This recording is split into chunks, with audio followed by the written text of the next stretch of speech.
Turning now to your community focus, the offshore wind industry has made headlines recently as it continues growing in New England. But what do people think about the industry as a whole, and how has that changed over the years? Joining us live to talk about that is Professor David Bidwell with URI's Department of Marine Affairs. David, thanks so much for being here. Good afternoon. So your research focuses on how people perceive and think about offshore wind. Briefly walk me through what you found and who's backing this research.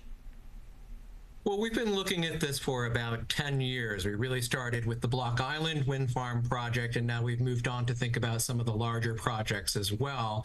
We've done some of this work funded by both by the university itself, but then also we've done some work with funding from Sea Grant, which is closely connected with universities in coastal areas. And now we have a grant that we just got recently with the Department of Energy, looking at justice dimensions of offshore wind development. Gotcha. And at the top of the hour, my colleague Sheena Losciuto brought us the latest on the Vineyard Wind project that was shut down after a turbine blade broke off. How does something like this affect, public perception about projects like this? Yeah, so people are coming at this from lots of different directions, right? Lots of values, lots of beliefs that kind of lead to what people think is important and what they're thinking about.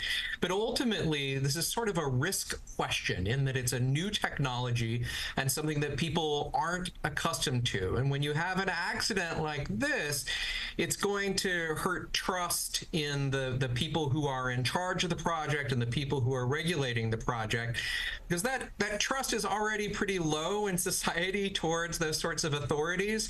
And so when something like this happens, it's really going to knock that down for a while. Trust is asymmetrical. It takes a long time to win it, but one thing like this can knock it down pretty quickly.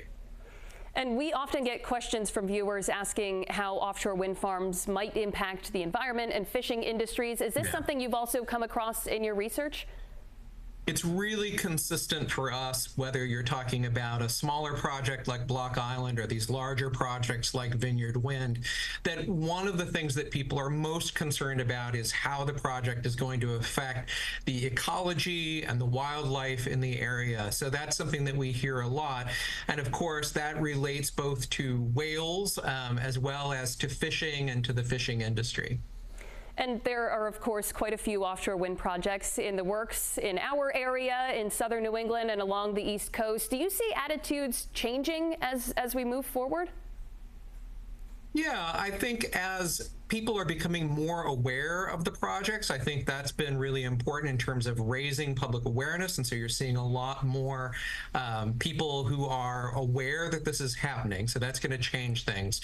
But then also we are, I think, both in the work that we've done and then some work that I've seen from other places in the United States, I think you're starting to see more polarization of opinions where people are coming in really early with an opinion or an attitude of whether they think this is good or bad, and that gives a sort of a ripe opening for misinformation, difficulty knowing who to listen to, who to trust, etc.